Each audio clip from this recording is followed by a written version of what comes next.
buenas tardes ya a todos. Muchas gracias por su puntualidad en acudir a este debate. Debate con consejeros que iniciamos hoy con el consejero de Sanidad de Galicia, don Julio García Comesaña, que está en el centro. Nos hemos puesto así para que haya paridad, chico, chica, chico, chica. Consejera de Salud y Consumo de Baleares, doña Patricia Gómez y Picar. Y consejera de Sanidad de Aragón, doña Sira Reposo. Gracias a los tres también por haberse prestado a este debate que va a suscitar seguro el interés de todos los asistentes, que comenzamos ya en este momento. Los objetivos de esta mesa son los de repasar el lema de este 23 Congreso Nacional de Hospitales, gestionando con las personas, y las áreas temáticas que marca el programa de este Congreso. Para comenzar, cada uno de los tres consejeros realizarán una exposición inicial sobre retos y medidas más relevantes de gestionar con las personas. Gestionar con las personas, el lema. Y cuáles son las claves que proponen al respecto desde su comunidad autónoma. Invitamos, si les parece bien el orden, primero Julio, después Patricia y después Ira para esta pregunta. Luego iremos cambiando el orden para no repetir el ritmo. Adelante, Julio. Bueno, pues en primer lugar, por supuesto, agradecer a SEDISA la invitación y la oportunidad de poder estar aquí sentado con todos nosotros, muchos compañeros. Agradecer también, por supuesto, a los patrocinadores que hagan posible la celebración de este congreso ya tan clásico y tan esperado. Y si me permitís saludar pues, a mis compañeros de Galicia que están aquí con nosotros también, ¿no? Bueno, hablando de los retos de la gestión de las personas, bueno, yo creo que a veces es un tema como muy manido, pero yo sí creo que en estos últimos años estamos viviendo la dificultad, ¿no? Sobre todo con los profesionales, con los nuevos profesionales, los futuros médicos, los futuros enfermeros, que creo que tenemos que hacer cosas de forma diferente, ¿no? Yo como primera reflexión diría que ahora ya no hay un patrón fijo, ¿no? Ahora, antes podíamos pensar, pues los médicos quieren una plaza en propiedad, las enfermeras quieren no hacer noches. Yo creo que ahora eso es mucho más heterogéneo, ¿no? Hay que adaptarse casi al perfil de cada profesional y detectar lo que quiere. Nosotros estamos trabajando precisamente en saber lo que los profesionales, los de ahora y los del futuro sobre todo, van a necesitar o que nos van a pedir para que el sistema público, el nuestro o el resto, sean atractivos, ¿no? Y yo creo que el primer gran reto es saber exactamente lo que tenemos que ofrecer a esos profesionales para que estén a gusto trabajando con nosotros. Hay ámbitos como el de la estabilidad laboral, que es un tema importante, en algún caso. Yo pongo el ejemplo, nosotros este año pasado hicimos una convocatoria de 106 plazas en propiedad por concurso de méritos para médicos de atención primaria, orientada a los 106.000 que acababan en mayo del año pasado, y de esos, bueno, al final acabaron 90 MIR en vez de 106, y solo se apuntaron 30 a las plazas en propiedad. Entonces, primer dato, a los MIR las plazas en propiedad son atractivas, pero al 30%, al 60%, la plaza en propiedad no les dice nada, ¿no? Bueno, pues hay que ver qué es lo que quiere ese otro MIR y qué es lo que busca y adaptarse. Probablemente, supongo que también pasó en otros sitios, otro 30% no quiso trabajar en mayo y prefirió esperar a octubre, ¿no? Que pasara el verano y después trabajaba. Creo que eso además lo hemos comentado alguna vez en alguna reunión y ha pasado en toda España. Bueno, pues también hay que pensar exactamente por qué es eso y orientarnos hacia ahí. Bueno, esto es un ejemplo práctico de algo que nos ha pasado ahora y, bueno, y también diseñar itinerarios profesionales. Como digo, a lo mejor alguno de estos profesionales nuevos no quiere tanto trabajar en una plaza en propiedad o trabajar en un sitio, sino quiere subespecializarse en algo muy concreto. Pues también creo que tenemos que ser capaces de entender esa subespecialización y ofrecerla, ¿no? Nosotros estamos trabajando ahora mismo en un plan de renovación generacional y probablemente tengamos que identificar, igual que hacemos en los traslados, identificar esas plazas especiales que tenemos que venir a los traslados, pues a lo mejor hay que pensar en plazas específicas para formación y captar ese talento y que se quede con nosotros, aunque sea de forma adicional durante un tiempo. Bueno, en definitiva, Pepe, pues en el ámbito de los profesionales cambiar un poco el chip. Creo que lo que hemos venido haciendo durante estos últimos años, creo que todos somos conscientes de que no sirve o que a eso hay que añadir más cosas, no dejar de usarlo, pero sí que hay que añadir nuevas cosas, pensar en esos profesionales de las tecnologías. Yo digo siempre además que el ámbito sanitario convive con otros ámbitos. El teletrabajo es no una realidad, es una imposición, ¿no? Hay sectores donde si ofreces más de un 5% de presencialidad simplemente no encuentras a nadie. Bueno, eso evidentemente en el ámbito sanitario no ocurre, pero no va a estar lejos de eso en los próximos años. Por lo tanto, también tenemos que romper esa barrera. Nosotros tenemos una huelga convocada ahora mismo y uno de los aspectos es desaparecer las consultas no presenciales. Bueno, yo creo que esto no va a poder. La propia población nos va a demandar ese acceso de forma diferente y los profesionales yo creo que también lo están pidiendo, ¿no? Por lo tanto, es otro elemento más en la ecuación que tenemos que incorporar. Y luego, por supuesto, todas las nuevas funcionalidades, todos los aspectos relacionados con los datos, el data science, que tenemos también que de alguna manera dejar entrar esas disciplinas en nuestro ámbito del día a día porque está ahí y o lo hacemos, no hay alternativa. Entonces, bueno, por resumir esta primera parte, creo que en los retos de la gestión de las personas, entendiendo, hablando de trabajadores, aunque luego hablaremos un poco de pacientes, creo que es un momento muy bonito, donde la tecnología está ahí para ayudarnos muchísimo, donde la sociedad y la cultura está también muy abierta, muy permeable y donde tenemos que, insisto, no tanto cambiar de forma brusca, pero sí compatibilizar los modelos clásicos con estos nuevos retos y estas nuevas herramientas de gestión de personas.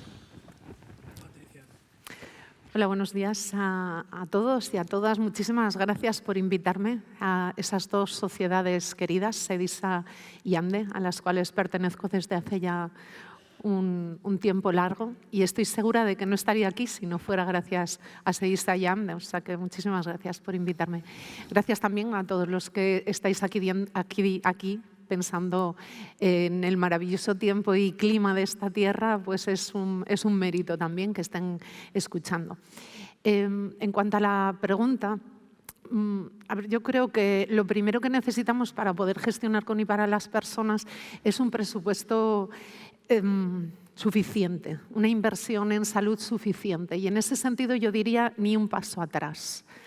Ni un paso atrás. Hemos vivido momentos, todos, ¿no?, de desinversión en salud y no podemos trabajar con ni para si no es con esa inversión suficiente, sostenible, económica, social y profesionalmente, ¿no? Yo me siento orgullosa del incremento del 70% de presupuesto en estos años. En Baleares son 8 años, pero lo cierto es que nos ha permitido afrontar los retos, yo creo, de otra forma. Por otro lado, como decía Julio, los profesionales son evidentemente imprescindibles. Entonces, ni un paso atrás en la formación de los profesionales, en la contratación de nuevos profesionales. También me siento orgullosa de los 5.000 profesionales más que tenemos en Baleares desde el 2015, pero tenemos que garantizar su estabilidad laboral, también reconocer ese esfuerzo, ¿no?, por este proyecto de estabilidad que nos permitirá empezamos con una eventualidad del 60% en Baleares y probablemente el año que viene, después del proceso de estabilización, estaremos en un 5, en un 8, las comunidades autónomas. Imprescindible para fidelizar a los profesionales, para trabajar en el profesionalismo también con ellos y dar respuesta a los retos que se nos plantean, ¿no? Es importante tener una hoja de ruta, tener un plan estratégico, pero no en la estantería. Dejar de gestionar conforme a la ocurrencia y hacerlo conforme a la evidencia en políticas sanitarias, para tener esa hoja de ruta, ¿no? Y también dentro de la salud en la que participan profesionales y ciudadanos, me planteaba precisamente esta mañana, digo, ¿de cuántos proyectos en este Congreso vamos a hablar o se va a hablar para que la ciudadanía no enferme? Probablemente pocos. Casi todos los proyectos que se presentarán aquí serán de asistencia sanitaria, ¿no? Son congresos de hospitales, pero nuestro objetivo debería de ser que la población no enferme y, por lo tanto, dedicar mucho más a la salud pública con y para los ciudadanos y hacerlo pues con una mirada amplia. Y después, pues como decía Julio, por la parte de los profesionales que socialmente han cambiado sus principios, sus valores. La sociedad también está cambiando, nosotros estamos cambiando, vemos otras formas, otros contextos. Por lo tanto, tenemos que dar respuesta a sus preocupaciones, que son básicamente listas de espera, el poner cuanto antes en marcha y desarrollar con toda velocidad la estrategia de atención primaria, de salud mental y de atención a la cronicidad, diría yo, para los profesionales. Y siempre desde la gobernanza, ¿no? Con el Ministerio y las comunidades autónomas, asociaciones de pacientes y ciudadanos.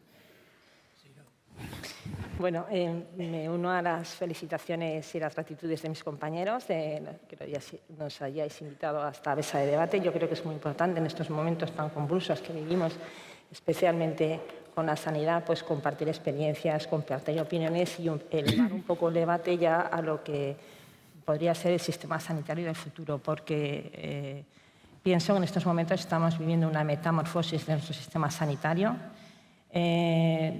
Ha aguantado bien la crisis económica del 2008 y también ha aguantado bien esta pandemia. Tenemos el sistema sanitario líder en todo el mundo, un sistema sanitario que tiene mucho valor, y lo que tenemos que conseguir es que la población siga consiguiendo pensar que su sistema sanitario es un sistema que le aporta valor. Es un sistema que es sostenible porque ellos piensan que es lícito que su dinero vaya para un sistema sanitario público porque aporta valor. En ese sentido, gestionar este sistema sanitario con los nuevos perfiles profesionales, con las nuevas necesidades, con la nueva sociedad, con las nuevas expectativas que tiene la población respecto a su sistema sanitario es un reto. Es un reto tanto para los profesionales y para los gestores como para la sociedad en su conjunto. Y pienso que para este reto no podemos hacerlo de otra manera si no contamos con los pacientes, con los profesionales, evidentemente, y también con otros actores como pueden ser pues, las sociedades científicas o incluso pues los grupos políticos, y elevar el debate de otra manera para que podamos conseguir un sistema sanitario que merezca la pena. Para esto también, como ha dicho Patricia, tenemos que seguir una hoja de ruta y tener unas estrategias y unos objetivos estratégicos que deberíamos de cumplir o deberíamos de intentar cumplir. En primer lugar, no olvidemos que nuestro sistema sanitario se trata de personas que tratan a personas que tratan de salud, y la participación, como he dicho anteriormente, de las pacientes y las asociaciones de pacientes y recibir ese feedback de qué es lo que necesitan, qué expectativas, qué es lo que quieren de su sistema sanitario actual, yo creo que es la base donde lo tenemos que fijar todos los gestores sanitarios para intentar derivar los remos o la guía hacia dónde va nuestra sanidad a lo que realmente la sanidad o los valores que los ciudadanos le dan a nuestra sanidad pública. Para eso pues, tenemos que trabajar también con los profesionales, por supuesto, con acuerdos de gestión, donde tengamos indicadores, donde sepamos nosotros que efectivamente están cumpliendo las expectativas de los profesionales respecto a la capacidad de realizar su labor cada día, y desde luego tener un compromiso con la organización, y crear esta nueva cultura de una metamorfosis en el sistema sanitario que tenga unos valores diferentes y que cumpla las expectativas del ciudadano, que son muy diferentes a las expectativas que tenía antes. Se va a hablar hoy mucho de participación, de decisiones compartidas. Yo creo que también ese es el futuro. Cuando se habla de la medicina 5P, que parece una cosa muy novedosa, medicina predictiva, preventiva, personalizada, estamos hablando de utilizar todos los datos que se generan a diario, que son infinitos en la asistencia sanitaria, para que reviertan en la asistencia sanitaria de nuestros individuos.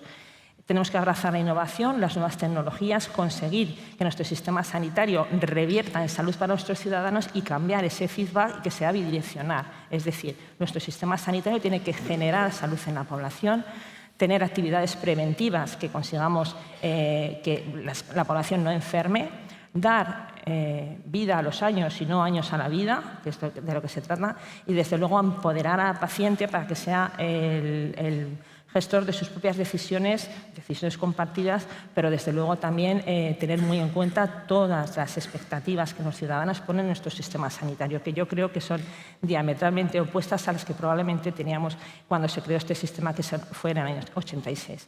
Así que una metamorfosis, que espero que sea como tal metamorfosis, que tengamos una mariposa que salga de un gusano, porque yo creo que podemos ir hacia una sanidad pública mejor, donde el ciudadano siga viendo el valor de su sistema sanitario, que consiga la equidad, que consiga la igualdad, pero que esté basado sobre todo en las expectativas que aportan valor a las personas. Muy bien. Vamos a dar un repaso.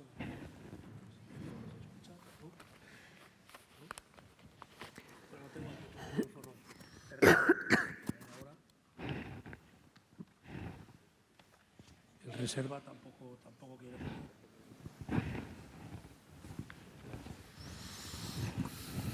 A ver, así, ¿verdad? Bueno, el reserva digo que ha tardado en entrar, pero ha entrado, ¿verdad?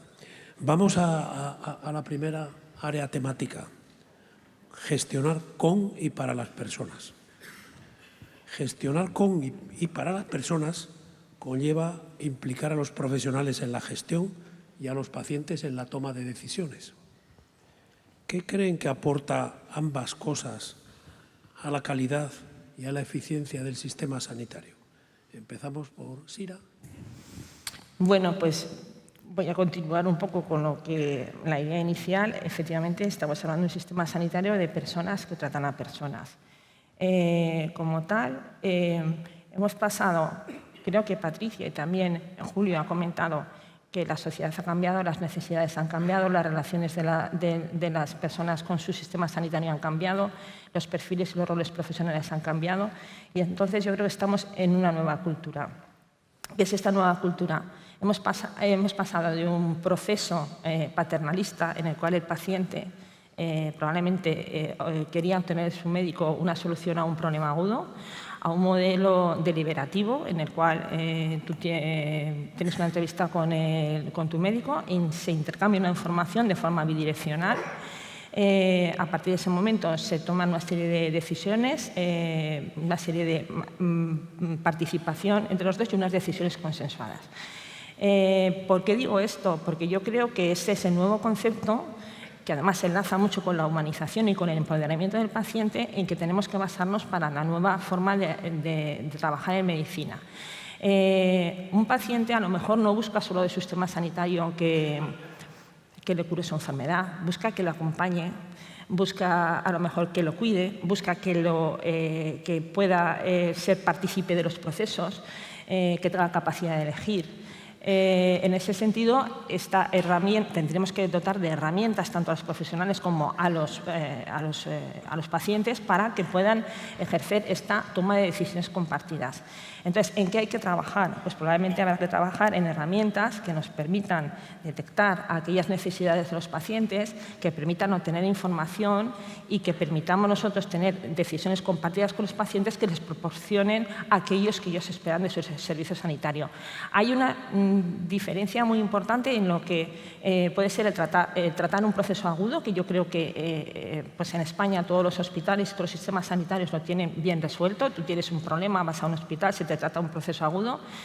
Hay mucha diferencia entre eso y entre tratar la salud diaria y generar salud en la población y generar una cultura de empoderamiento del paciente que le ayude a ser partícipe de su propia salud y de sus decisiones. Entonces, yo creo que es ahí donde nos tenemos que volcar, es ahí donde tenemos que poner el paciente como protagonista y el paciente en el centro de todas las decisiones, y es el proceso que nos tenemos que aplicar en acompañar al paciente en sus decisiones y no tanto en tomar las decisiones por él. Muy bien, Julio.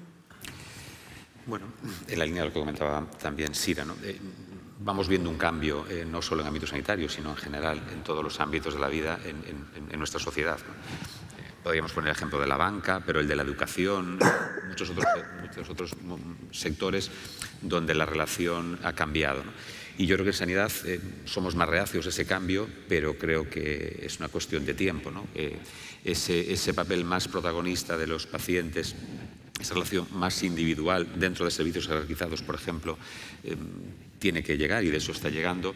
Y yo creo que, y esto es también un tópico, pero es el momento, en mi opinión, de la atención primaria, de la prevención que comentábamos antes y de ese eje vertebrador que la primaria tendría que suponer en un momento en el que ya hemos superado aquello que todos van al hospital, que los pacientes de cáncer están 10 años siguiéndose en el hospital. Eso ya creo que lo hemos entendido todos, hasta los propios pacientes, ¿no? Justo es verdad que este momento donde eso lo tenemos interiorizado coincide con un momento francamente malo de atención primaria desde el punto de vista de recursos, ¿no? Pero igual es un momento bueno para que otros actores en primaria den un paso adelante y sean protagonistas en esa nueva relación con la ciudadanía, como es, en mi opinión, la enfermería de atención primaria, que debe dar ese paso en la gestión del crónico. Hemos dicho durante muchos años en este congreso, en distintas ocasiones, que tenemos a los pacientes crónicos en el hospital. Bueno, pues la mejor solución es tenerlos en atención primaria y si ahora no hay médicos de familia suficientes, que no los hay, pues que la enfermería dé un paso adelante y con el modelo clásico, con las nuevas tecnologías, utilizando el resto de actores, también los farmacéuticos en atención primaria o los trabajadores sociales, que a veces los problemas son de ese tipo, pues aprovechar esa circunstancia y cambiar efectivamente, pero siempre orientado a que esos ciudadanos conozcan mejor sus procesos, participen activamente en ellos, incorporen ellos información a la historia clínica electrónica. No es necesario ir al centro de salud a renovar una receta, por supuesto, ni a poner una tensión arterial, ni a marcar una glucosa. Todo eso se puede hacer desde casa, lo estamos haciendo con estas iniciativas y estamos teniendo profesionales haciendo ese seguimiento e interaccionando con el paciente. Y cuando el paciente tenga un proceso más agudo, a través de ese eje fundamental y vertebrador de la atención primaria, que llegue al especialista que tiene que llegar, que lo haga además de una manera consensuada. Nosotros estamos trabajando en la posibilidad de que los médicos de primaria participen en los comités de tumores de ese paciente cuando va a un comité, en el sentido de que es quien mejor luego le va a explicar al paciente pues, lo que se ha decidido y es probablemente el que mejor pueda hacer un seguimiento después de acabar la parte aguda, ¿no? En definitiva, creo que es el momento también de que, a pesar, insisto, del momento malo, que la primaria juegue ese papel. Es lo que creo que los pacientes necesitan, ¿no? No necesitan ir a las grandes estructuras hospitalarias a hacerse revisiones, como digo, sí necesitan ir al momento agudo, al momento puntual, la mejor tecnología, el mejor tratamiento, pero volver después a su entorno, que es donde quieren estar.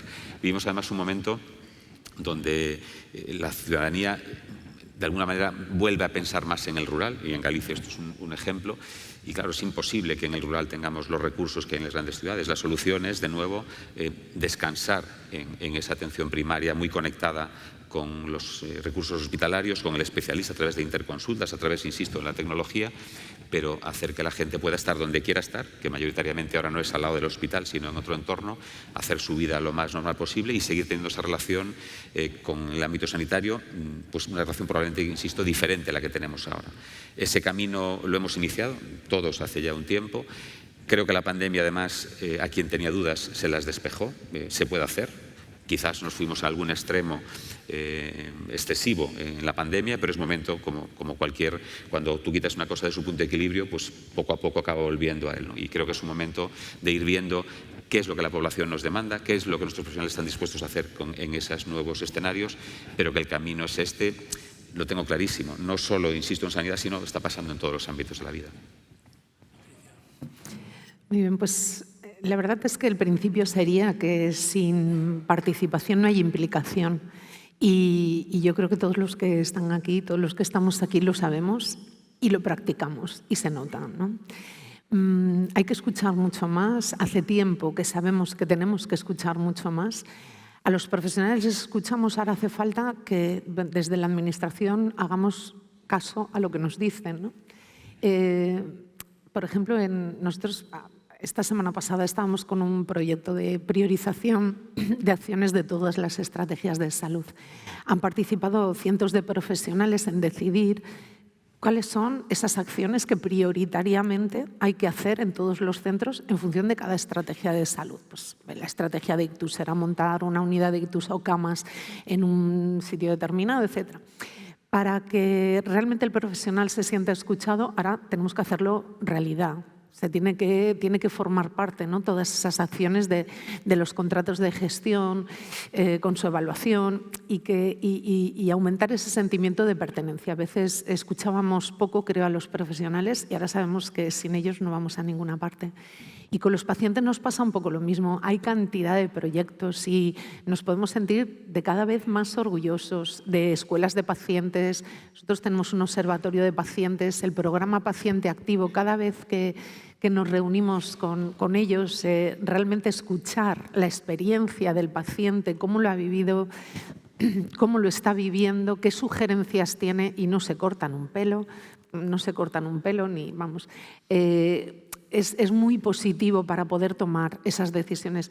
Yo creo que desde el sistema sanitario también tenemos que empezar a incorporar otras administraciones, porque los consejos de gobierno, yo creo que a vosotros os pasará igual, parece que somos el verso suelto. Nos dicen, estos de salud son el verso suelto del gobierno, ¿no? Gastamos mucho, etc. Entonces, y nosotros tenemos el sentimiento de incomprendidos por parte de otros consejeros, los de Hacienda, Función Pública, que tenemos que pasar por todo eso, hay que ganar agilidad. Entonces, ahora hemos pensado a ver si así somos todos un poco más sensibles, incorporarles también en las estrategias. Estrategia de salud mental, pues Consejería de Trabajo, por la parte que corresponde, porque si no, no damos una atención integral, ¿no? Consejería, trabajamos siempre con Consejería de Educación, de Servicios Sociales, pero hay que implicar a muchos más actores. Y eso también lo aprendimos en la pandemia. Tuvimos que dar un paso atrás para que realmente otros protagonistas pudieran dar pasos hacia adelante o hacia el lado y de esta forma pues sumar esfuerzos. Y en ese sentido, yo creo que está un poco la clave, ¿no? Escuchar mucho más y luego a los gestores dar las herramientas suficientes para desarrollar los proyectos, evaluarlos, implementarlos y, por supuesto, pues, poder hacer ese proceso de mejora continua, ¿no? Si no damos herramientas a los gestores, no gestionamos nada. Es imprescindible. Pero gestionar con y las personas conlleva también la responsabilidad de contar con los directivos de la salud profesionalizados, como acaba de decir Patricia. SEDISA está trabajando en varios proyectos al respecto, como el grado de gestión sanitaria y el desarrollo profesional continuado, dirigido a evaluar y certificar las competencias técnicas y transversales necesarias para cada perfil directivo en un entorno de mejora y formación continua. ¿Cómo ven ambos proyectos materializados en el ámbito de su comunidad autónoma en pro de la profesionalización de los directivos de la salud y de la gestión sanitaria? Patricia. Pues antes de formarlos hay que identificarlos. Y a veces conocemos poco a las personas que trabajan en nuestra organización, ¿no? Ayer los estupendos músicos que tuvimos que amenizaron el cóctel son profesionales sanitarios. Bueno, por lo menos había 2 enfermeros, no sé si alguno más era sanitario. Y eso no lo sabemos. En los departamentos de recursos humanos no se sabe casi nada de las personas. Y esas personas creativas siempre pueden aportar. Siempre digo yo que solo me funciona un lado del cerebro y es el matemático. Cuando veo a los creativos, digo, nos van a sacar, ellos son los que realmente van a conseguir que el mundo vaya mejor, ¿no? Los otros, pues intentamos hacer lo que nos dicen. Conocemos poco a las personas, tenemos que identificar el talento, porque hablamos de retención del talento y no tenemos ni idea de a quién tenemos. Lo identificamos. Luego, se tiene que acabar un poco lo de nosotros y ellos. Porque no sé si a vosotros os pasa, pero cuando nos reunimos, ya no digo consejeros, directores generales o direcciones y subdirecciones de enfermería, direcciones médicas, etcétera, es que ellos, los jefes de servicio, las supervisoras y tal, van a su bola. Y nosotros, entonces ese nosotros y ellos, yo creo que se tiene que romper en algún momento para tener ese sentimiento de pertenencia, de pertenezco al sistema sanitario y soy equipo directivo, esté donde esté, mientras no me dedique a la práctica clínica, ¿no? O sea, los tenemos identificados, no hay nosotros y ellos. Hay que retribuir mejor, porque si no vamos a tener a los directivos mejor formados del país, pero con el sueldo que estamos pagando, creo que tenemos un gran reto en el sistema sanitario público para recompensar y retribuir la responsabilidad, la implicación y la formación también de los directivos. Eso es fundamental. Y cuando ya tengamos y tenemos todo esto, pues evidentemente la formación es imprescindible y el grado, yo sugeriría que que tuviera un componente práctico también. Hay veces que me dicen, me puedo imaginar lo que estáis pasando, ¿no?, durante la pandemia. Cuando me dicen esto, digo, no te lo puedes ni imaginar. Pero bueno, si pudiéramos tener gente al lado durante un tiempo, ¿no?, en diferentes ámbitos, creo que tiene que ser práctico, tiene que haber una parte muy práctica. No hay ninguna carrera que nos forme como gestores sanitarios, por lo tanto sería oportuno, estaría bien un grado de gestión. Y luego el de las competencias tiene que ser evaluación continua también, porque evidentemente yo pude tener el Advance de inglés hace 15 años, pero eso no significa que hoy hable inglés. Algún día tuve ese nivel. Y un poco nos sucede a los gestores, ¿no? Nos formamos en un momento dado de la vida, pero ya hicimos el máster de gestión, ya hicimos no sé qué cosas, no sé cuántos cursos de liderazgo, pero claro, de repente te paras y dices, llevo 30 años gestionando y hace 15 que no me he actualizado. O sea, está bien el proyecto de evaluación de competencias, pero siempre que sea con una evaluación continuada. Bueno, yo creo que desde luego la profesionalización de los gestores sanitarios es una necesidad. Yo creo que estamos en un sistema sanitario que tiene muy poca flexibilidad para que los gestores sanitarios puedan compatibilizar acciones asistenciales y acciones y se imbuyan o se metan en labores de gestión en ámbitos y que tengan una profesionalización y que se metan en la cultura de la gestión, porque tenemos unas estructuras administrativas muy rígidas y necesariamente los pulsos políticos hacen que los gestores sanitarios en muchas ocasiones no puedan acabar sus proyectos o no puedan llevar a fin sus estrategias, porque pues, los pulsos políticos evidentemente hacen que estos gestores pues cambien a mitad a lo mejor de un proyecto muy interesante, que podría ser muy interesante para todos. Aquí quiero otra vez poner de manifiesto que en muchas ocasiones la politización excesiva de los gestores sanitarios no es lo deseable, porque yo creo que ahora tenemos problemas comunes, sí que es lo deseable tener estrategias comunes, pero también esta capacidad que puedan tener nuestros gestores para seguir en los sistemas sanitarios, ser flexibles respecto a su actividad que tienen que realizar y, desde luego, poder terminar o gestionar sus proyectos de una forma reglada. En ese sentido, y hablando de la profesionalización de los gestores sanitarios, en Aragón, hasta el año 2011, tuvimos un máster de gestión sanitaria que tendríamos que haber dado continuidad, pero precisamente porque, digo, las pulsiones políticas a veces pues surgen en los momentos que surgen, y iniciativas muy interesantes pues dejan de ser tan interesantes porque no son necesarias o pertinentes en ese momento. También tenemos muchos cursos de gestión para jefes de servicio, de gestión de equipos, cursos que se van realizando de forma constante, que permiten a los gestores tener también más seguridad en su forma de trabajar. Y, desde luego, ahora estamos metidos en un proyecto muy ilusionante, que es la Escuela de Gestión Sanitaria, con la cual pretendemos contar con SEDISA para crear una cantera de gestores en nuestra comunidad autónoma. Porque si tú te pones a pensar qué es lo que pasa en tu comunidad autónoma, está como muy diferenciado lo que son los gestores, las personas que trabajan en el mundo asistencial y que son gestores del mundo asistencial, y los gestores más administrativos. Entonces, necesitamos tener una cantera de personas implicadas, de personas que crean en esta cultura y de personas que sepan de gestión sanitaria, que puedan flexibilizar sus gestiones entre los sistemas asistenciales o los sistemas más burocráticos o más administrativos.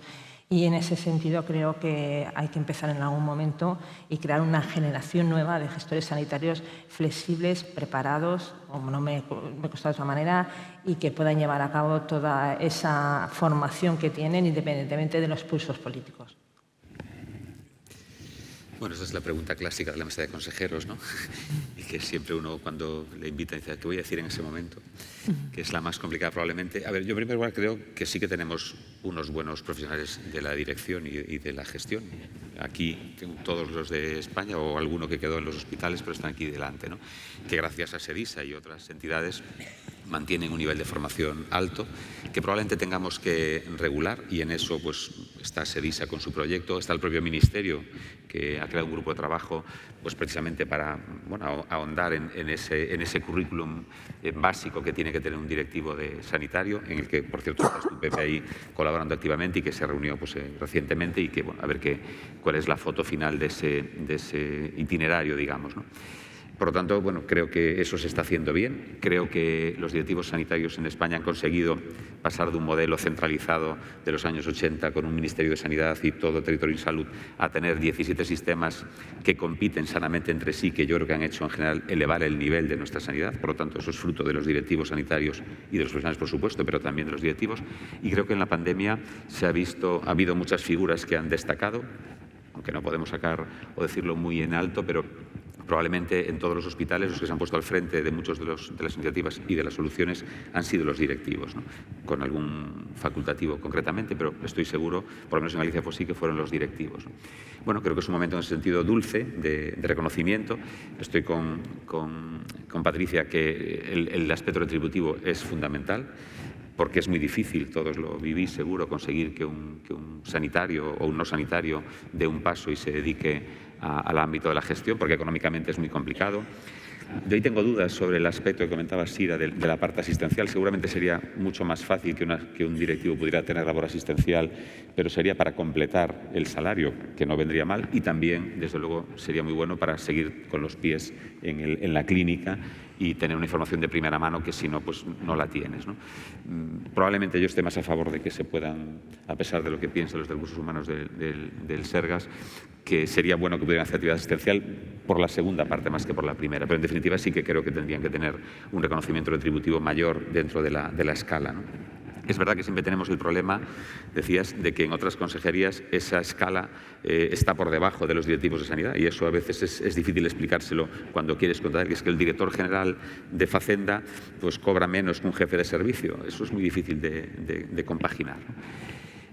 Dicho esto, con una formación adecuada, que estoy seguro que tenemos que seguir mejorando, regularizando, acreditando probablemente, también creo que el acceso no debe ser por méritos o por puntos. Creo que el modelo de libre designación, por lo menos en ciertos puestos, creo que en mi opinión, debe seguir siendo así. No veo nombrar a un gerente de un hospital por méritos, por baremo. Creo que tiene que haber pues, una apreciación y un tiempo de ejecución de un proyecto y probablemente pues, luego otro proyecto. Y como digo, la evolución de nuestro sistema sanitario de alguna manera ha sido así, ¿no? Gracias a esos proyectos que pones en manos de una persona que hace su equipo también con ese criterio y que pues, la mayor parte de las veces es un éxito. Y como digo, creo que el sistema sanitario que tenemos ahora mismo en parte es debido a esa forma también de trabajar. Muy importante, decía antes, el captar nuevos intereses en esta carrera, ¿no?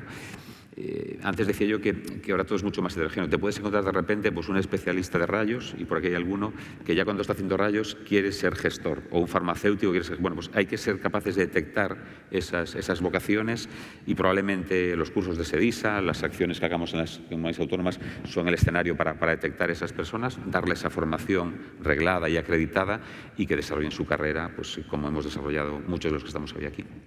A mí se me olvidó una cosa. Incorporar más mujeres en los puestos de dirección. No porque ayer fuera 8 de mayo, es que de verdad que lo creo.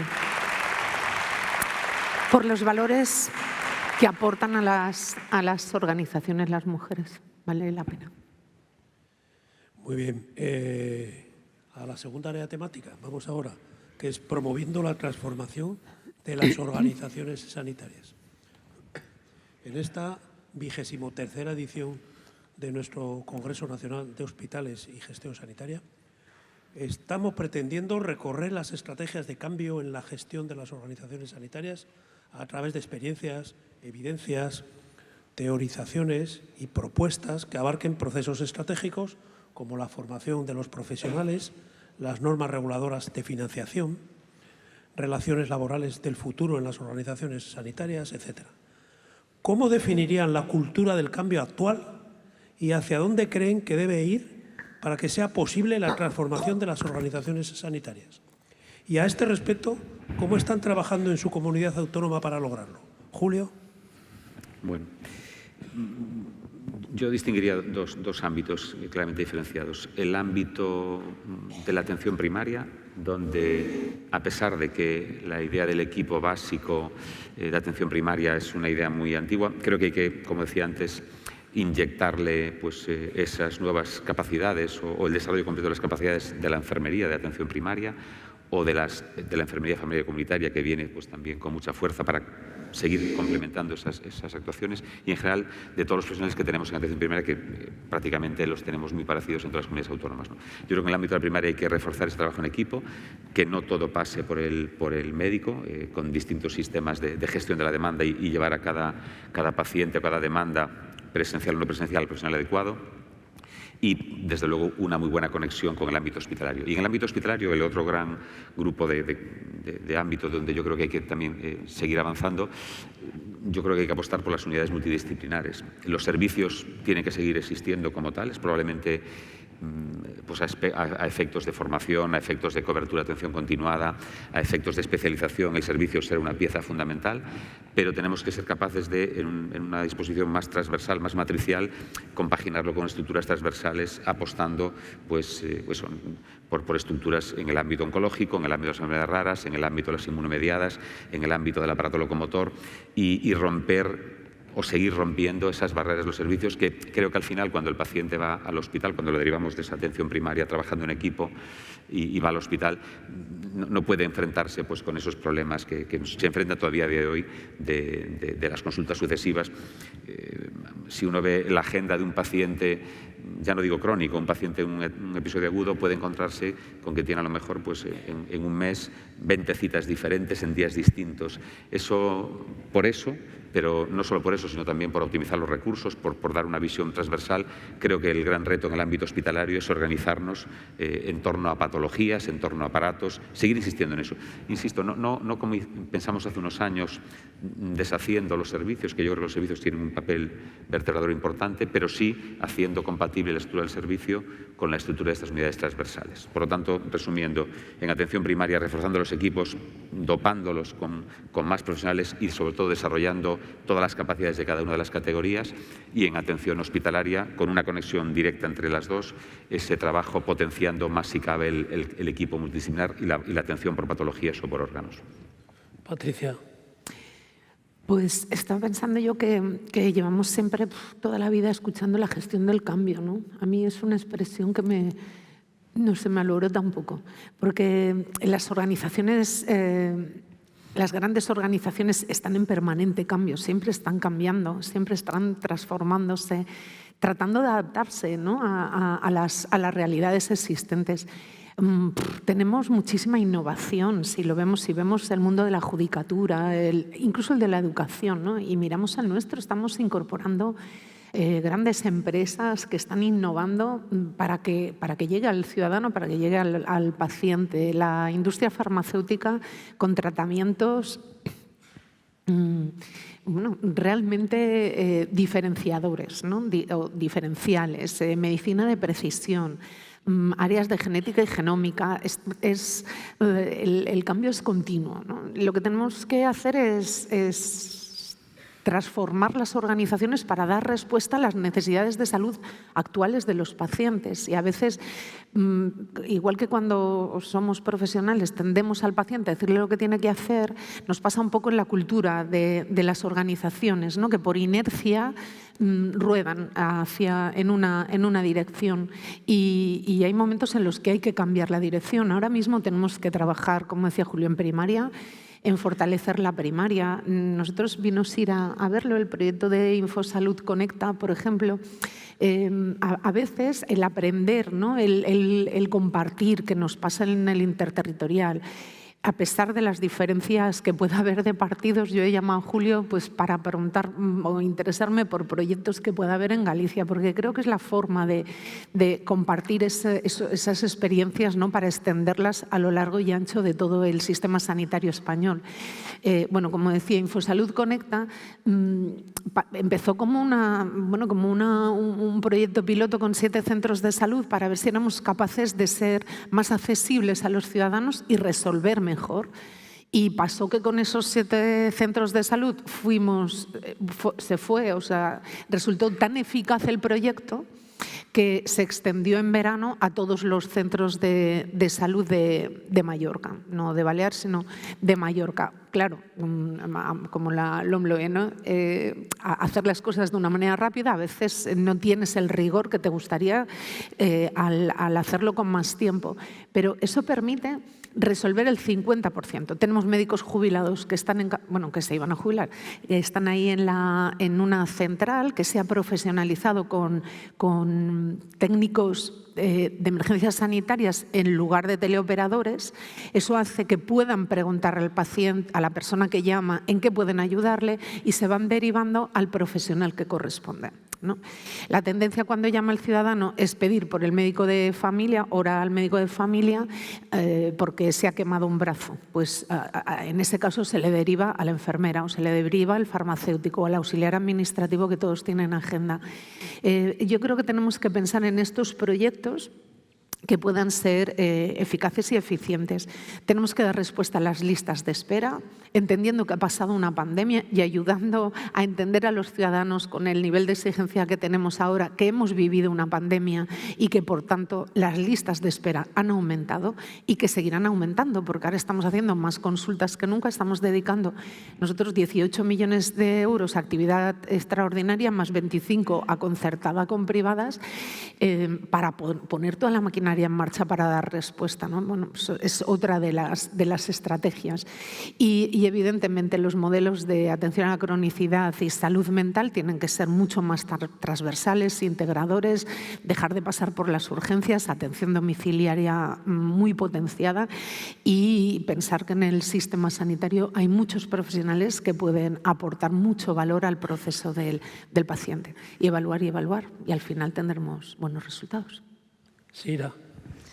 Bueno, pues yo creo que lo han dicho todos mis compañeros, pero efectivamente ahora estamos viviendo una sociedad cambiante con una alta carga de envejecimiento. También estamos viviendo a un cambio en los roles profesionales, en una capacitación mucho más específica de nuestros profesionales sanitarios. También estamos viviendo una cultura del cambio, una digitalización. Estamos viviendo unas circunstancias especiales. Estamos detrás de una pandemia, venimos de una pandemia donde tenemos que solucionar lo urgente, como son las listas de espera o como son otra serie de circunstancias que han la salud mental, pero evidentemente tenemos que poner las cosas en su sitio y empezar a pensar en una forma nueva también de atender a nuestros pacientes. Y tal y como hemos dicho antes, pues tendremos que abordar lo que el paciente realmente necesita, las necesidades del paciente. En ese sentido, y viendo que la participación del paciente y las expectativas que tiene en su sistema sanitario para darle valor, por ejemplo, en el Hospital Miguel Servet, en estos momentos, y creo que se ha presentado por parte de sus residentes, se está realizando una experiencia que es el paciente como protagonista, en el cual los pacientes, los colaboradores y los profesionales cada mes del año ponen sobre la mesa una patología y esa patología la trabajan y ponen el punto de vista de los profesionales en cómo se ha trabajado esa patología, cuáles eran las expectativas o lo que esperaban los pacientes del tratamiento de esa patología y las colaboraciones que se puede hacer para hacer protocolos y enriquecer todo el tratamiento que se hace de estas enfermedades o de estos procesos por parte de las instituciones sanitarias. Yo creo que es una forma de trabajar que enriquece muchísimo hasta nuestro sistema sanitario, que lo deriva hacia realmente tratar lo que son verdaderamente las expectativas del paciente, no solo tratar la enfermedad, como he dicho anteriormente. Y en ese sentido yo creo que también tenemos experiencias muy exitosas respecto a los profesionales que tenemos en estos momentos en nuestros sistemas sanitarios muy bien formados, como puede ser las unidades de Focus, los programas Focus, que ya tenemos 18 ediciones. Ha dicho Julio que él apostaba por unidades multidisciplinares, El programa Focus lo que hace es producir una inmersión de profesionales de nuestro sistema sanitario en otros sistemas sanitarios, de otras especialidades diferentes, donde hay unos profesionales muy capacitados que les hacen capaces de ver la gestión que tenemos en esas unidades específicas. Eso enriquece mucho a los profesionales, fideliza mucho a los profesionales y les hace ser más seguros en cuanto a tratar las patologías. Tenemos que trabajar mucho también en la unión de los niveles de atención primaria y atención especializada o atención hospitalaria, hablando de hospitales líquidos, de que la información de los pacientes que están en el hospital sea de una forma homogénea y llegue a los pacientes que están en atención primaria y sean estos, o sea, a los médicos que están en atención primaria y sean estos los que sean los partícipes de su enfermedad y de su proceso. Y, en definitiva, pues avanzar hacia un sistema que genere pues esa participación de todos, también esa interacción entre los profesionales, dotándolos de herramientas necesarias para que esa profesionalización, esa interacción de los profesionales les garantice una seguridad y una toma de decisiones mejores para los pacientes y decisiones compartidas. Y creo que tendríamos que trabajar en ese sentido en el empoderamiento de los pacientes, pero también en la capacidad de los profesionales de ser capaces de tratar las patologías de los pacientes en condiciones de excelencia, porque estoy segura que todos tenemos profesionales muy buenos y es necesario hacer esos intercambios entre nosotros y esa disrupción entre niveles asistenciales que existe actualmente. Bueno, vamos a la tercera área temática, que es innovar en salud. Gestión basada en valor. Es indudable que las tecnologías de la información y la comunicación están proporcionando grandes avances. ¿Qué proyecto al respecto destacarían de su comunidad autónoma y qué valor han comprobado que añade a la asistencia prestada y a la satisfacción de usuarios y profesionales? Sira. Bueno, ya sabéis que el Ministerio está muy implicado, tiene una estrategia de salud digital cuya finalidad, que está aterrizando en las comunidades autónomas, es una estrategia global. La finalidad es, sobre todo, aumentar la accesibilidad de los pacientes a las prestaciones sanitarias. Tiene como característica fundamental el poder unificar los sistemas de información para que tengamos información interoperable y que podamos trabajar no solo ya en nuestra comunidad autónoma, sino entre comunidades autónomas e incluso con Europa, intercambiando información y avanzar en la medicina personalizada, que es lo que va a ser la medicina del futuro. En ese sentido, Aragón, por sus características de población envejecida y con alta tasa de dispersión, es un reference site de envejecimiento saludable dado por la OMS y tenemos experiencias exitosas en el sentido de tratar enfermos crónicos complejos en sus entornos habituales, en sus entornos rurales y hacer que la equidad en la atención de estos pacientes sea una realidad. Para ello, junto con Alicia, lideramos una estrategia que es la atención personalizada o la telemonitorización del paciente crónico, que de lo que se trata es tanto desde el domicilio como desde la residencia, como desde el centro ocupacional, como desde cualquier lugar donde se encuentre el paciente y teniendo siempre en cuenta que si hay una brecha, en el sentido de una brecha tecnológica o digital, con el apoyo de los trabajadores sociales de zona o de otros agentes, podamos captar todas las señales o todas las características, constantes clínicas de esos pacientes con una secuencia determinada que se integre en la historia clínica electrónica y que seamos capaces de detectar y avanzar, intentar priorizar o adelantarnos a lo que son las reagudizaciones, tengamos a los enfermos crónicos bien tratados, en ese momento podamos adelantarnos a esas reagudizaciones y si esas reagudizaciones se producen, sepamos a qué parte del sistema sanitario tenemos que derivarlo, a urgencias, a atención primaria o simplemente a un control más exhaustivo, más semanal. Yo creo que eso es un proyecto que en las zonas que compartimos mucha población, crónicos complejos, mucha dispersión en zona rural, es un proyecto que garantiza la equidad, que quiero decir que en ese sentido el confort del paciente es impresionante porque no tiene que desplazarse y se siente seguro Es muy importante en este proceso en los que corremos que el paciente se sienta seguro, se sienta atendido. Yo creo que es un valor fundamental del sistema sanitario y estos pacientes se sienten seguros y atendidos. Y es más, cuando tú haces un análisis de cuál es el sentimiento que estos pacientes tienen respecto a cómo su sistema sanitario les está atendiendo, aparte de ser satisfechos, los índices y escalas de depresión son muchísimo menores, porque ellos saben que tienen un enganche con el sistema sanitario. Eso yo creo que es importantísimo y que lo tenemos que trabajar. Al igual que tenemos que trabajar también la unificación de la historia clínica electrónica. Nosotros no podemos atender a un paciente que tenga zonas de sombra. Tiene que ser un paciente que lo veamos con 360 grados. Tiene que ser un paciente en que esté integrada su historia médica, su historial de salud mental, incluso la historia social, y que nosotros tengamos la capacidad desde cualquier punto donde estemos o desde cualquier proceso asistencial que iniciemos, ver de forma global el paciente, pacientes de 360 grados. Y al igual que podemos tener también otros proyectos de investigación o innovación o de salud digital ya menos centrados en el paciente, como puede ser un laboratorio único. Eso es muy importante también. Todos tenemos en nuestras comunidades autónomas varios laboratorios que procesan las muestras de forma diferente, que las determinaciones no son las mismas.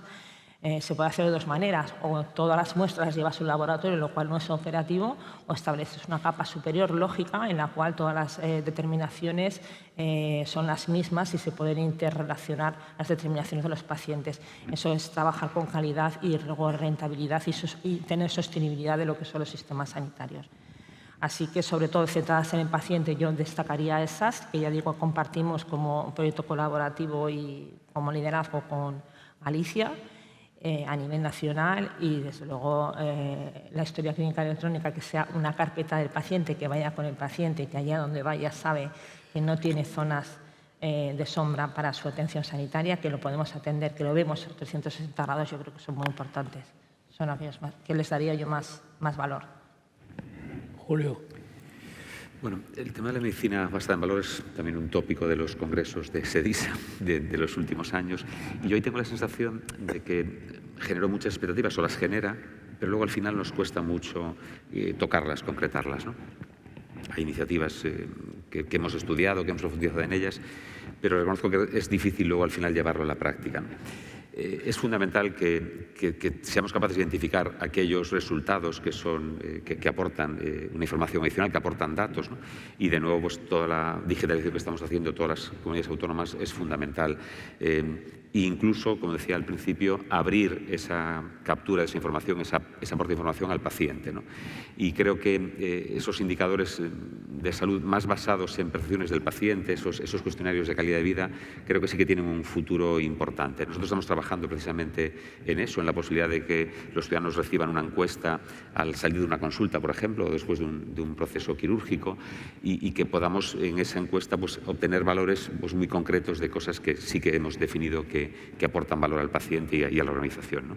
Hemos hecho iniciativas en el ámbito de los fármacos, algunas pues muy exitosas, pero otras, la verdad, muy difíciles de concretar. Y aquí hay compañeros de la industria farmacéutica donde luego, a pesar de tener muchos datos, cuesta aterrizar eso y poder, por ejemplo, hacer un acuerdo de uso compartido y pagar por ese valor. Hay experiencias como los CAR-T, donde es casi un valor de 0,1 y eso es muy fácil de hacer, pero yo, cuando empecé a escuchar hablar de esto, pensaba que iba a ser más fácil, y lo hablo desde una comunidad autónoma que tiene mucho avanzado en digitalización, y a pesar de eso es difícil. De ahí ese proyecto que estamos haciendo también con Aragón, en tratar de definir mucho mejor los indicadores y que sean casi automáticos, ¿no?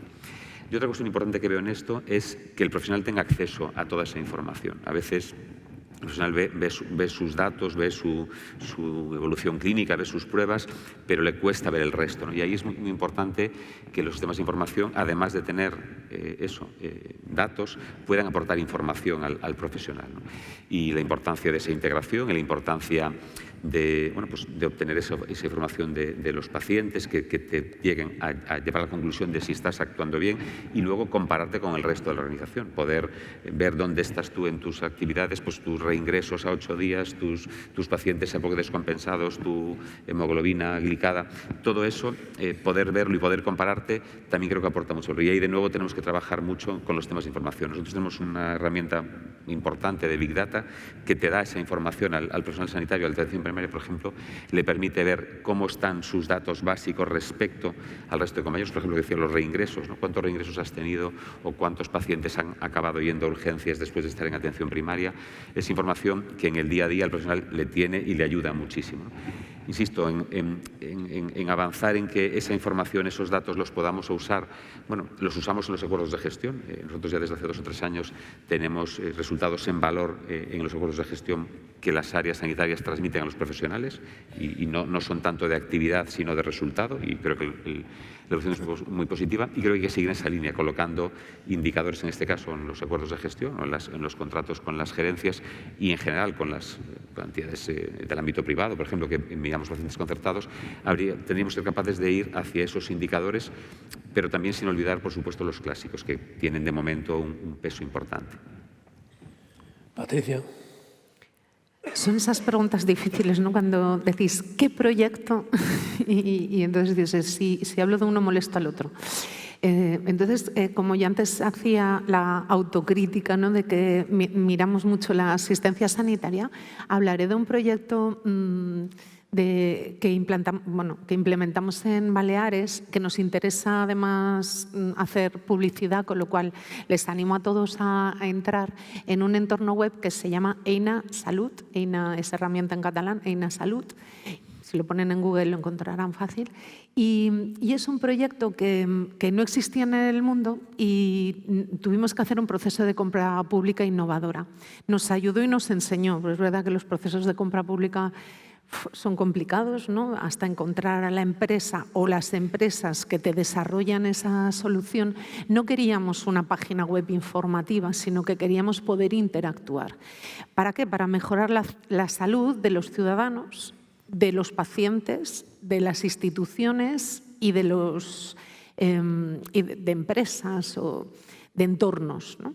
Entonces, va dirigido a esos 4 colectivos. Tanto un ciudadano puede dejar de fumar a través de esa aplicación, pues consejos para dejar de fumar, autoevaluaciones, etcétera, o un paciente activo, una asociación de pacientes puede acceder al apartado de información, por ejemplo, de una dieta diabética, de cuál sería la correcta, pero también un profesor de educación física puede pasarle los cuestionarios a unos alumnos de su aula para que estos alumnos digan cómo es su alimentación habitualmente y el profesor recibir resultados de manera anonimizada para saber si come mucha bollería, si tienen que cambiar, ¿no? Y participar en ese proyecto que tenemos también de entornos, de centros educativos promotores de la salud.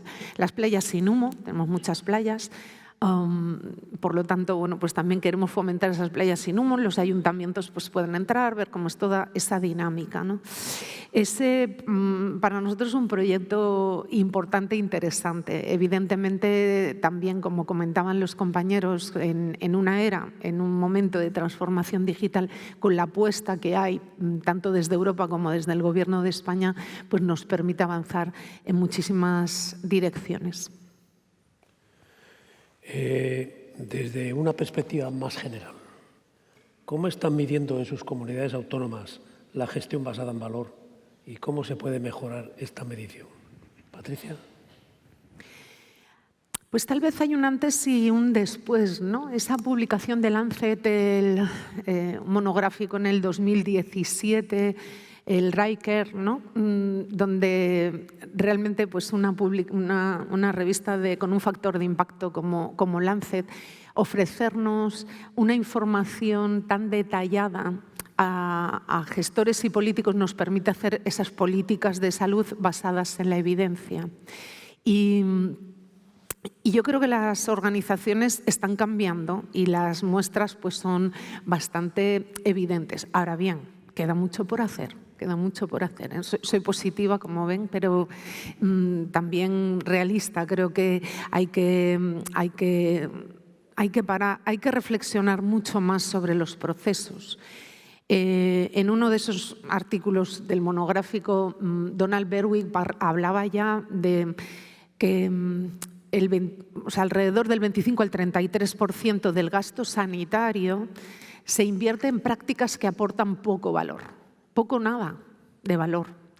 Y ahí creo que tenemos que profundizar mucho más. Y para saber cómo medir el valor, pues no es solamente el valor que es importante, económico, de proceso, clínico y de coste-eficiencia, ¿no? Eso hay que medirlo, por supuesto que sí. Pero ya empieza a haber otro tipo de herramientas. Por ejemplo, me enteré, y lo tengo que reconocer, hace unas semanas estuve en el hospital de Son Espases, vino Juan Fernando Justo, secretario general de Transformación Digital, y estuvieron presentándonos cómo están midiendo los PREM y los PROM, ¿no? Los resultados percibidos por el paciente y las expectativas de los pacientes, los resultados y las expectativas de los pacientes, ¿no? A mí ya me parece diferenciador un hospital de tercer nivel, un hospital de los grandes de este país, donde ya tiene 5 procesos identificados y esos cuestionarios que se van, o sea, primero los pacientes se descargan una aplicación, con lo cual desde su móvil van contestando a todos los cuestionarios que se les van mandando acerca del proceso, pero lo más interesante de todo es que está integrado en la historia clínica. Está integrado. Es decir, que cuando yo como paciente... Ahora iba a decir, es que de los más trabajados precisamente es el cáncer de próstata. Iba a poner de ejemplo, yo como paciente cáncer de próstata no, perdón. Pues yo como paciente crónico sí que puedo ir contestando, ¿no? Y todos esos resultados los ve de mis resultados, o sea, el valor que yo creo que ha tenido el proceso, el impacto que ha tenido en mi salud, lo pueden ver los clínicos, y eso es muy importante porque además en un entorno ICOM que permite comparar y permite ver si un profesional tiene mejores resultados que otros, por lo menos desde el punto de vista del paciente, o un hospital más que otros, ¿no? Igual que los PREM, que también se ha trabajado mucho pues en el proceso de gestación, embarazo, parto y puerperio, y poder llegar a metodologías cualitativas. Yo cuando veo un hospital de tercer nivel, un hospital tan grande, ¿no? dedicado a estas metodologías, digo, pues ya empezamos a medir valor. Ahora tenemos que seguir implementando en el resto de la comunidad autónoma, evidentemente, y pasarán unos años, pero estamos dando importancia a cómo viven los pacientes los procesos. Sira. Bueno, yo creo que si hablamos de gestión basada en valor, primero tenemos que llevar a un consenso de lo que se considera valor, porque el valor no es lo mismo para a lo mejor el profesional sanitario que el valor para lo que es un paciente. Patricia estaba hablando de las experiencias de incorporación de los PROM, de las expectativas de los pacientes y de los outcomes, de los resultados de los pacientes en sus intervenciones, y yo creo que es una vía muy importante a explorar, porque deberíamos de incorporar todas esas experiencias de los pacientes y esos resultados que los pacientes perciben como buenos, si realmente han cumplido sus expectativas, e incorporarlos a nuestra práctica clínica y utilizar herramientas para poder mejorar y realizar protocolos, porque en muchas ocasiones nos podemos encontrar dos circunstancias, una que no hemos cumplido las expectativas y otra que hemos obtenido unos resultados que tienen mucho valor que no pensamos que en principio los íbamos a tener.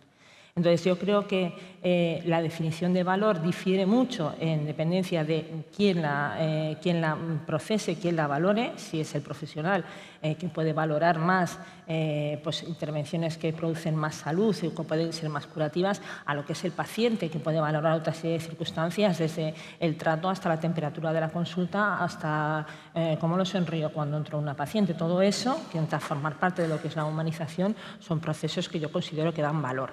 En ese sentido, en nuestra comunidad autónoma, a través del Instituto de Aragonés de Ciencias de la Salud, se trabaja ya hace años en dos proyectos muy interesantes que también aportan valor, que son el Atlas de Variabilidad de la Práctica Clínica, que es una herramienta que se utiliza en la comunidad autónoma que es capaz, y que se ha exportado a otras comunidades autónomas, que es capaz de detectar en una determinada área sanitaria, y ya no en un área sanitaria, sino en una determinada comarca o en una población determinada, cuáles son las variaciones en la práctica clínica para tratar las mismas enfermedades, por ejemplo, una diabetes o una enfermedad cardiovascular. Esto nos da una idea de que tener datos y tener conocimiento de lo que estamos haciendo y de lo que está pasando nos ayuda a homogeneizar la atención, porque somos capaces de determinar, en virtud de los datos que tenemos de esa población y de la variabilidad en la práctica clínica, qué porcentaje de posibilidades tiene esa determinada población en sufrir una enfermedad más que otra. Yo creo que es ahí por donde debemos de tender, ir afinando, ir generando salud en la población y generando esa cultura de que tenemos que analizar lo que hacemos. Trabajar mucho las recomendaciones de no hacer, incluso trabajar mucho también aquellas cosas o aquellas tecnologías que estamos utilizando y que no aportan valor y que, sin embargo, por inercia las estamos realizando. Tenemos muy poca cultura en España, yo creo, de reevaluarnos, de ver lo que estamos haciendo, de ver qué resultados obtenemos de aquello que estamos haciendo, y yo creo que eso lo tenemos que cambiar. No tenemos que tener un rurito en admitir que hay cosas que estamos haciendo que no aportan nada al sistema sanitario. Yo creo que eso es lo que le va a hacer sostenible también, de alguna manera. También es muy importante el proyecto que estamos trabajando del BIGAN, del espacio de datos. El espacio de datos empezó a trabajar ya hace unos años, cuando no estábamos en esta fase de desarrollo de salud digital y de Big Data, para trabajar en investigación, obtener datos de vida real de los pacientes, no procedentes de un ensayo clínico, sino datos de vida real que están imbuidos por muchas otras circunstancias. Esos datos somos capaces de generarlos, de almacenarlos, de trabajarlos y que reviertan unas decisiones muy importantes para la vida y la salud de los pacientes. Yo creo que es el proceso natural que va a seguir, que lo que consideramos como valor es aquello que produzca salud en el ciudadano y bienestar en el ciudadano, el que cumpla las expectativas que él tiene de lo que le tiene que proveer su sistema sanitario y el que lo va a hacer seguramente sostenible. Julio. Bueno, yo decía antes que el tema de la medicina basada en valor, en mi opinión, iba más lento o generaba menos satisfacción de lo que podíamos pensar al principio, y en esta respuesta no voy a decir nada diferente. Creo que nos queda trabajo por hacer. Ya comentaban tanto Sira como Patricia la importancia de la digitalización. Nosotros desde el año 2005 tenemos prácticamente todo digitalizado. Hay mucha información, pero es difícil luego utilizarla, lo que decía, es muy complicado, ¿no? Nosotros hemos dado ese paso de poner toda esa información a disposición del profesional como un primer elemento, en la línea de lo que comentaba Sira de la atlas de variabilidad, que por supuesto agradecer ese esfuerzo, porque también estamos nosotros con ellos ahí y podemos vernos a través de vuestro instituto, que es una información muy importante para eso, para poder compararte. Nosotros lo hacemos, y como digo, a nivel de centro de salud, a nivel de distrito, a nivel de área sanitaria. Esta información es importantísima, ¿no?, para que los profesionales sepan qué resultados están teniendo ellos, pero probablemente resultados en el ámbito clásico, ¿no? Yo creo que un gran elemento, y lo comentaba antes, es que el paciente participe también en esa evaluación, y en nuestro caso está participando a través de la apertura que hemos hecho ya en el año 15 de que el paciente pueda aportar información, ¿no? A través de procesos de compra pública innovadora hemos abierto la historia clínica electrónica. Es verdad que con un porcentaje de usuarios relativamente bajo hasta que llegó la pandemia. En la pandemia se multiplicó, prácticamente hoy todos los ciudadanos gallegos están aportando información con nivel de seguridad alto, con firma electrónica a la historia, y esto pues le da un potencial muy grande para precisamente abrir estos cuestionarios que decíamos antes. Nosotros trabajamos en esa idea. Insisto, ponía el ejemplo de que incluso cuando un ciudadano salga de la consulta podamos mandar una encuesta y analizar sus PREN, sus PRON o cualquier otra cuestión que nos parezca oportuno, y esa información procesarla, ¿no?, y etiquetarla con cada profesional, incluso que pudiera llegar un momento en que los objetivos, la CPV de los profesionales pudiera estar ligada a esa encuesta de satisfacción o de valoración del propio ciudadano, ¿no?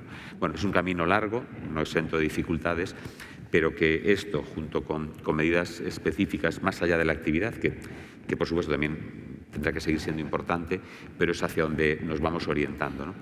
Es verdad que esta línea de trabajo pues ha estado 3 años menos desarrollada, lógicamente. Hoy pues nos ocupa más las pruebas TAC que tenemos pendiente, más a veces que si las pruebas están indicadas o no. Pues ya no tienes casi tiempo de ver si están indicadas y lo que quieres es ver cómo las resuelves, y ahí de nuevo la tecnología es fundamental. Pero es verdad que cuando esto empiece a dejarnos volver a trabajar en esos indicadores, estoy seguro de que, no tanto los indicadores de valor que pongamos nosotros, sino los que los propios ciudadanos nos autoimpongan, se van a ir ganando peso, ¿no? Y de hecho, como digo, los proyectos que vamos avanzando en esta línea van en este sentido, en escuchar al ciudadano y que el profesional tenga toda la información para seguir cambiando con información como la variabilidad o información, pues eso, cuántos pacientes de los que me ven a mí van luego a urgencias comparado con el compañero de al lado, ¿no? Y eso seguro que está haciendo cambiar los modelos de atención. Vamos con la última área temática, compromiso con la sostenibilidad. En el contexto social y económico inmediato, con los requerimientos actuales de atención a la salud de la ciudadanía, en este Congreso estamos viendo cómo abordar el reto de la sostenibilidad de forma que sea posible pensar en un futuro con optimismo. ¿Cuáles son las 3 medidas que destacan por su parte para la sostenibilidad en el presente y en el futuro?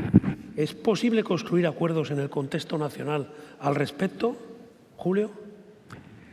Bueno, yo creo que estamos viendo un momento, antes lo decía Patricia, ¿no? Dulce a nivel de presupuesto, muy dulce. Nunca hemos tenido tanto presupuesto como ahora. Yo utilizo a veces algún dato así, cuando en Galicia comentamos, ¿no? En Galicia cada día se invierten 5 millones de euros en recursos humanos. 5 millones cada día, 5,5 para ser exactos. O 16 millones diarios en inversión en el sistema sanitario, ¿no? Esto es algo nunca visto, ¿no? Pero es cierto que esta capacidad de inversión, que se está traduciendo en infraestructuras, en tecnología, nos viene en un momento donde tenemos probablemente el mayor problema en los últimos años, que es la falta de ciertos profesionales. Por lo tanto, si esos profesionales no tenemos manera de incorporarlos o de que estén disponibles, pues no va a tener sentido.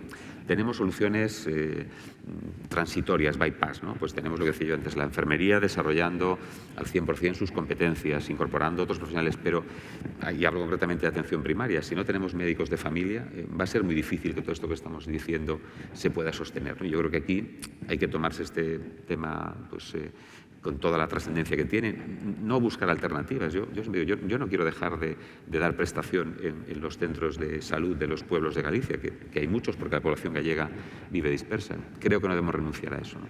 Por lo tanto, este sistema que tenemos ahora hay que hacerlo sostenible, pues en primer lugar, teniendo al menos los recursos que teníamos hace unos años y que ahora no los tenemos, no porque no tengamos dinero, porque estamos en el mejor momento económico que hemos tenido nunca, por lo menos a día de hoy, ¿no?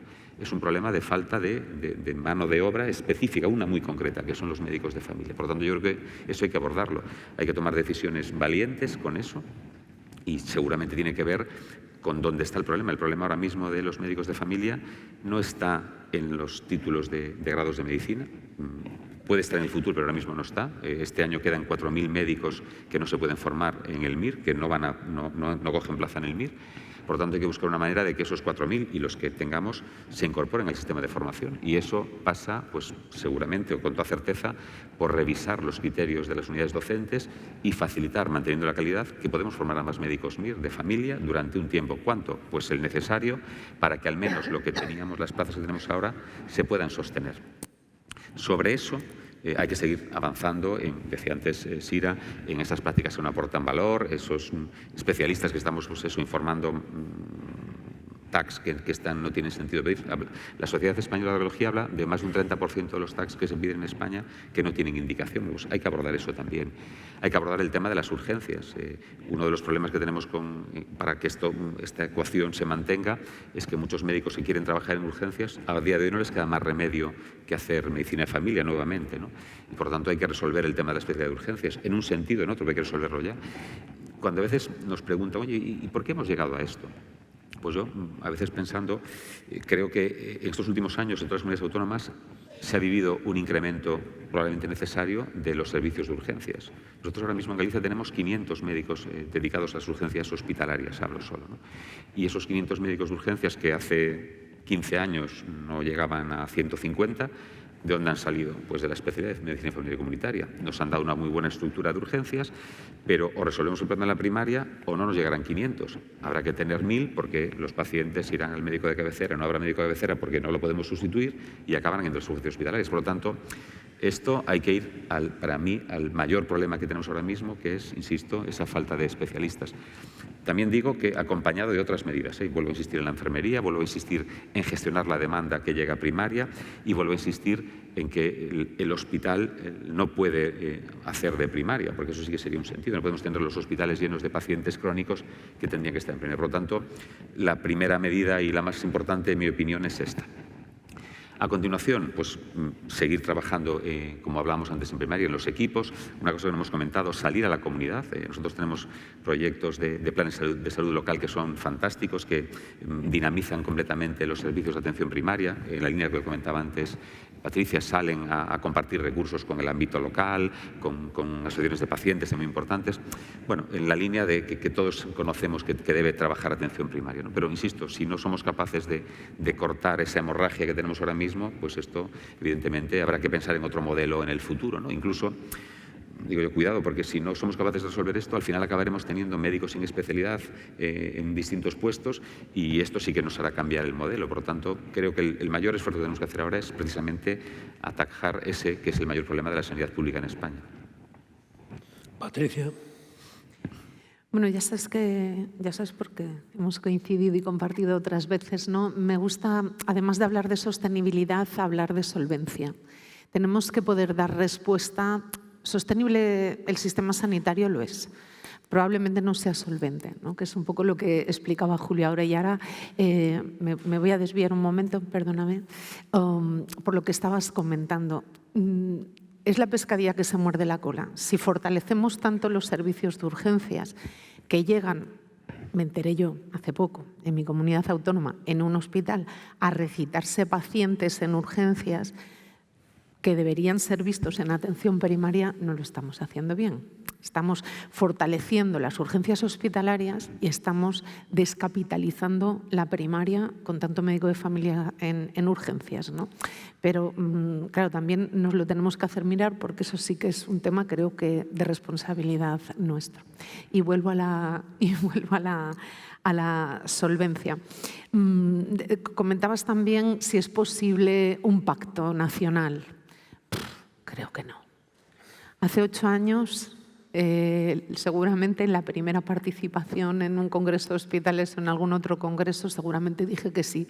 Era mi sueño, era la ilusión, ¿no? El decir, conseguir un pacto por la sanidad en el Parlamento Balear. Ahora mismo la sociedad está muy polarizada y los partidos políticos pues los hay muy radicalizados, a la derecha y a la izquierda.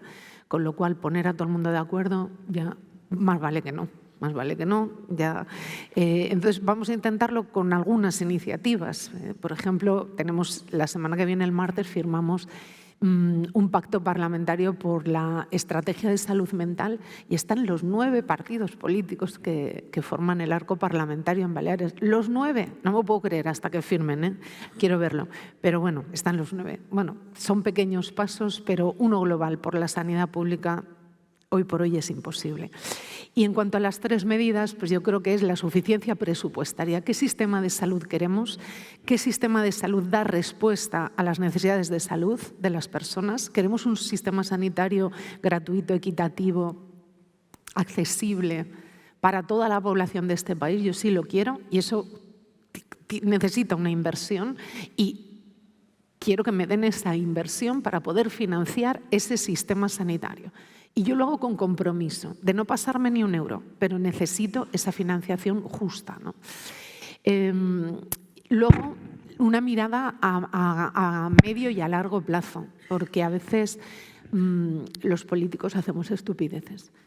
Y ahora que puede haber cambios políticos, pues lo que no podemos es desechar aquello que otros hicieron. Y eso a veces nos lleva a desmotivar a los profesionales y a despistar a los ciudadanos en general, ¿no? Y luego yo insisto con la cultura del no hacer. Si estamos dedicando entre un 25 y un 33% a actividades que no aportan ningún valor, y algunas que son perjudiciales para los pacientes, pues deberíamos de estar trabajando muchísimo más en todo esto, ¿no? Serían un poco las 3 medidas. Y como dijo Boy Ruiz, que no sé si está por aquí, que estaba antes, en una conferencia haciendo referencia a Ramón Espases, no nos olvidemos, primer consejero de Salud de Cataluña, de la mala salud de hierro del sistema sanitario español. Sira. Bueno, yo sigo pensando como en elevar un poco más el debate, porque yo pienso que, aunque sí que ha dicho Patricia que pues, tener un pacto por la sanidad parece difícil, pero sí que yo creo que tendríamos que tener compromisos políticos de largo recorrido para tratar problemas comunes como es la sostenibilidad de nuestro sistema sanitario, que no la viabilidad. La viabilidad es otra cosa, la sostenibilidad es, como he dicho anteriormente, generar el convencimiento al ciudadano de que es factible y es bueno que sus impuestos vayan dedicados para el sistema sanitario público. Eso es la sostenibilidad del sistema sanitario. Para convencer de esa sostenibilidad y de esas bondades y de seguir viendo el valor de nuestro sistema sanitario e intentar hacer una reflexión general de todo sobre una serie de puntos comunes y de deficiencias comunes que yo creo que tendríamos que abordarlas pues, también de forma común, pues yo pondría 4 puntos importantes. El primero, que ya se ha nombrado aquí, pues un nuevo pacto para financiación autonómica. Sí que es cierto que estamos viviendo un momento dulce en que las inversiones en sanidad son más altas. También Aragón es el mayor presupuesto que ha tenido en sanidad, 1.550 millones de euros, nunca se había vivido. Pero es cierto que tenemos unas necesidades muy diferentes, que venimos de una pandemia que nos ha convulsionado el sistema y ha hecho necesario tener una serie de inversiones que en otros momentos no hubiéramos podido ni siquiera abordar ni pensar. Y también es cierto que hay muchas desigualdades territoriales respecto al coste de los servicios sanitarios. Debía de haber mecanismos compensatorios también entre comunidades autónomas que valorasen aquellas particularidades de algunas de ellas que hacen que sea mucho más necesaria la inversión o más costosa la inversión en salud o la inversión por ciudadano para generar el mismo tipo la misma equidad en la asistencia.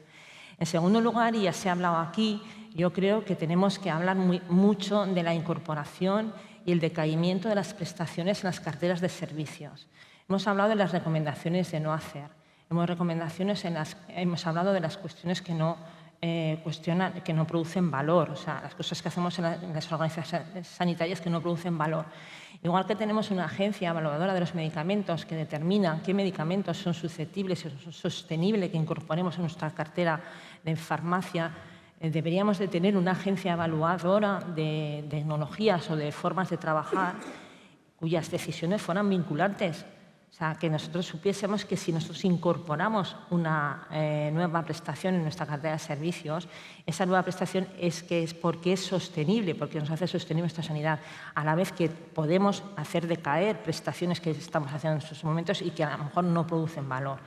Una tercera cuestión muy importante y que no se ha hablado aquí, pero yo creo que es muy importante en la sociedad en la que vivimos, es tener una atención a las personas vulnerables y dependientes que transitan entre el sistema social y el sistema sanitario. Tenemos mal resuelto estas personas enfermos crónicos complejos que consumen muchas prestaciones sanitarias y que realmente a lo mejor no están bien redirigidos. Tenemos que tener más confluencia entre el sistema social, los sistemas sociales y los sistemas sanitarios para establecer modos de atención a este tipo de pacientes que estén bien atendidos, pero no sean unos consumidores de recursos que tampoco son lo que necesitan. O sea, tenemos que haber una coordinación entre estos pacientes vulnerables, sociosanitarios, que transitan, como digo, entre los dos sistemas y consumen muchos recursos y a lo mejor no está bien resuelto. Yo creo que eso también lo estamos trabajando. Y en último lugar, que también se hablaba en esta mesa, pues una planificación de los profesionales sanitarios que necesitamos a medio y largo plazo. Estamos con el déficit de profesionales que procede de épocas anteriores. Tenemos que contar con las universidades, tenemos que contar con la planificación de las unidades docentes, las acreditaciones de las unidades docentes, pero no solo es eso, es que probablemente debamos incorporar nuevos perfiles profesionales a nuestro trabajo diario, especialmente en la atención primaria. Nos hemos basado en los equipos que están formados por médicos, enfermería, y ocasionalmente otro tipo de perfiles profesionales, pero ¿por qué no incluir en el momento actual y con las necesidades que tiene la población nutricionistas, terapeutas ocupacionales, fisioterapeutas, rehabilitadores? Gran cantidad de profesiones sanitarias, incluso podólogos, que son las que realmente a lo mejor estamos necesitando y no nos hemos planteado en ningún momento que entran a formar parte de nuestro sistema sanitario como una prestación básica para el ciudadano. Estamos hablando de generar salud, de evitar reagudizaciones, de empoderar al paciente y no estamos poniendo valor las nuevas profesionales y capacitaciones de los profesionales sanitarios que ya están, como la enfermería, que tiene muchísimas más capacitaciones de las que nosotros nos damos en este momento, que generan un sistema de cuidados que es el que necesitamos más en este momento, y otras profesiones que no hemos incluido en este momento. Así que esa reflexión yo creo que la deberíamos hacer todos, porque yo creo que son problemas comunes, que probablemente no tengan soluciones comunes, pero sí que tendremos mucho que aportar. Así que lo dejo encima de la mesa para que todos hagamos una reflexión al respecto. Bueno, para terminar, que ya estamos al final, yo lo que les pido es una conclusión a modo de titular de lo más destacado en esta mesa en torno a la gestión sanitaria y a los directivos de la salud. Sira. Bueno, pues yo voy a hacer lo mismo que está diciendo todo el mundo. Yo creo que tenemos que trabajar para que nuestro sistema sanitario público siga siendo referente mundial, que encontremos el valor de nuestro sistema sanitario público. Tendremos que cambiar muchas estructuras y cambiar muchas formas de trabajar, flexibilizar muchas cuestiones que estamos trabajando hasta ahora para adaptarnos a la nueva circunstancia, a la nueva situación, que hay que profesionalizar a los gestores y también innovar en esta profesionalización, o sea, profesionalizar a los gestores para que puedan innovar y sean flexibles a las nuevas corrientes que vienen en estos momentos.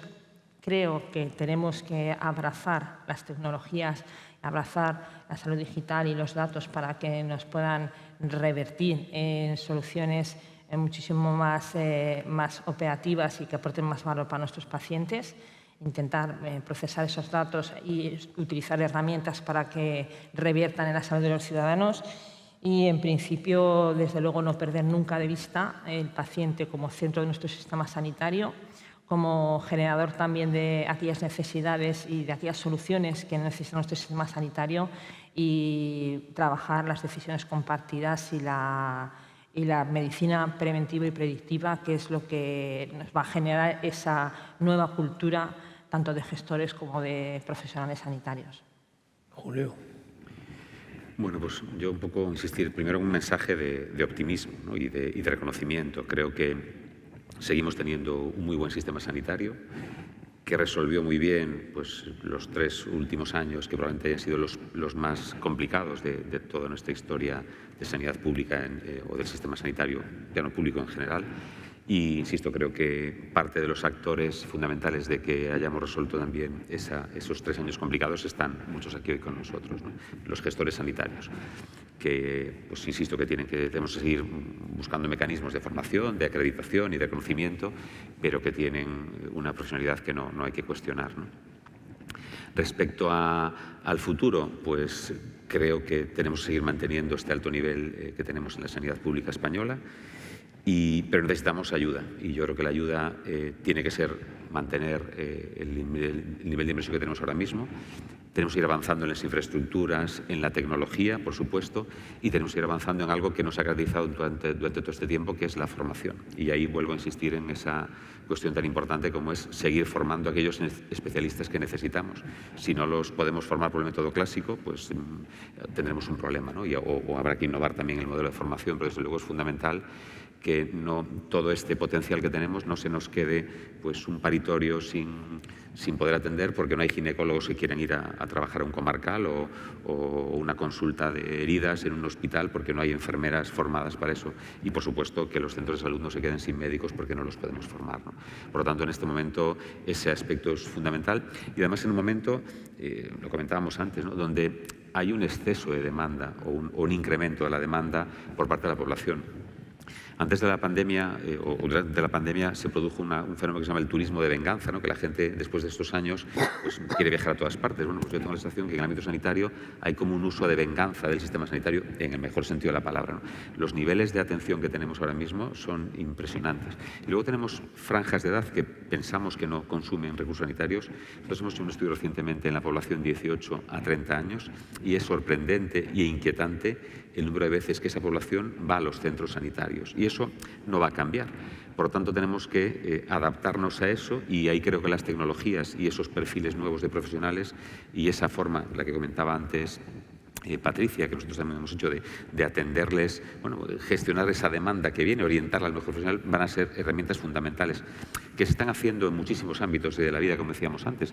La gente no está esperando que los ciudadanos vayan a demanda a los sitios clásicos, sino que está poniendo encima de la mesa alternativas, primero para atender al ciudadano, que es lo que necesitamos, saber lo que nos pide y darle la mejor respuesta. Y muchas veces la respuesta es una receta, un informe, un consejo, una derivación, y para eso no hace falta las estructuras clásicas que tenemos y desde luego no hacen falta las urgencias hospitalarias. Tenemos que ser capaces de entender lo que los ciudadanos quieren y adaptarnos con herramientas tecnológicas, con herramientas basadas en profesionales, pero insisto, si no los tenemos los profesionales va a ser francamente difícil sostener esto. Patricia. Bueno, yo creo que el sistema sanitario público es un tesoro que debemos cuidar todos los días, sin olvidarnos, todos los días. No hay derecho garantizado, ni un solo derecho está garantizado, sino que hay que seguir luchando por cada uno de ellos, ni un paso atrás en cuanto a derechos.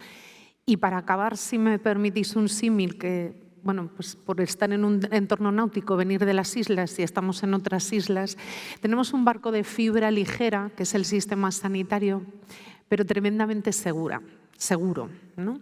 Tenemos las velas, que pueden ser pues, todos los proyectos innovadores que han estado comentando tanto Sira como Julio, unas velas que nos llevarán a buen puerto, seguro. Estamos preocupados por la responsabilidad social corporativa, por la sostenibilidad ambiental. Por lo tanto, ese barco de fibra ligera se mueve ya con hidrógeno.